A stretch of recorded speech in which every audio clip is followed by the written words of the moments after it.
Operation സിന്ദൂറിന് പിന്നാലെ ജമ്മു കാശ്മീരിൽ ഭീകരർക്ക് കനത്ത തിരിച്ചടി നൽകി സുരക്ഷാ സേന. ഷോപ്പിയാനിലെ ഏറ്റുമുട്ടലിൽ 3 ഭീകരരെ സേന വധിച്ചു. ഭീകരരിൽ ഒരാൾ ജമ്മു കാശ്മീർ സ്വദേശിയാണെന്ന് സൂചനയുണ്ട്.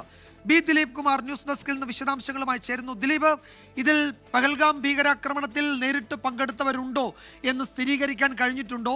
ഇവർക്ക് വേണ്ടിയുള്ള തെരച്ചിൽ തുടരുകയായിരുന്നു. അനന്തനാഗ് വനമേഖലയിലും കുൽഗാം മുതൽ ഇവരെ ഇങ്ങനെ സേന പിന്തുടരുന്നുണ്ട് എന്നതായിരുന്നുവല്ലോ വന്ന റിപ്പോർട്ടുകൾ. അപ്പോൾ ഈ ഷോപ്പിയാനിൽ അവരെത്തിയിട്ടുണ്ടോ എന്നതൊക്കെ സ്ഥിരീകരിക്കാൻ സമയമെടുക്കുമെങ്കിലും തള്ളിക്കളയാൻ കഴിയില്ല ആ സാധ്യതയും, അല്ലേ?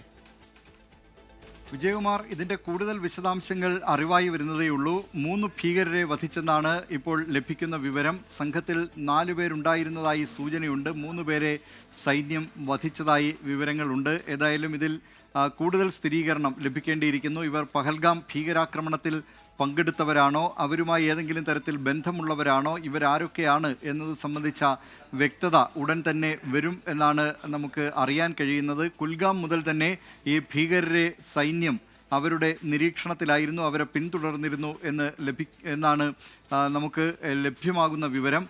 ഇവർ ഷോപ്പിയാനിലെ വനമേഖലയിൽ വെച്ചുള്ള ഏറ്റുമുട്ടലിലാണ് ഇവരെ കൊലപ്പെടുത്തിയത്. ഇത് പീർ പഞ്ചാൽ വനമേഖലയാണ്. നേരത്തെ തന്നെ ഈ പഹൽഗാമിലേക്ക് ഭീകരർ പാകിസ്ഥാനിൽ നിന്ന് നുഴഞ്ഞു കയറിയെത്തിയത് പീർ പഞ്ചാൽ വനമേഖലയിലൂടെയായിരുന്നു. ആ വനമേഖലയിലാണ് ഷോപ്പിയാനിൽ ഈ ഏറ്റുമുട്ടൽ നടന്നിട്ടുള്ളത്.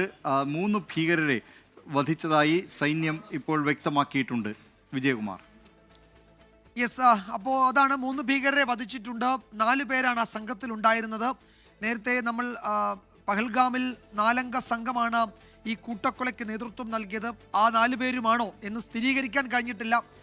അതിൻ്റെ മറ്റു വിശദാംശങ്ങൾ വരാനിരിക്കുന്നതേ ഉള്ളൂ. 3 പേരെ വധിച്ചു എന്ന് സേന ഔദ്യോഗികമായി അറിയിക്കുന്നുണ്ട്. അതാരൊക്കെ എന്നതിലൊക്കെ കൂടുതൽ വിവരങ്ങൾ അടുത്ത മണിക്കൂറുകളിൽ ഒരുപക്ഷെ വന്നേക്കും.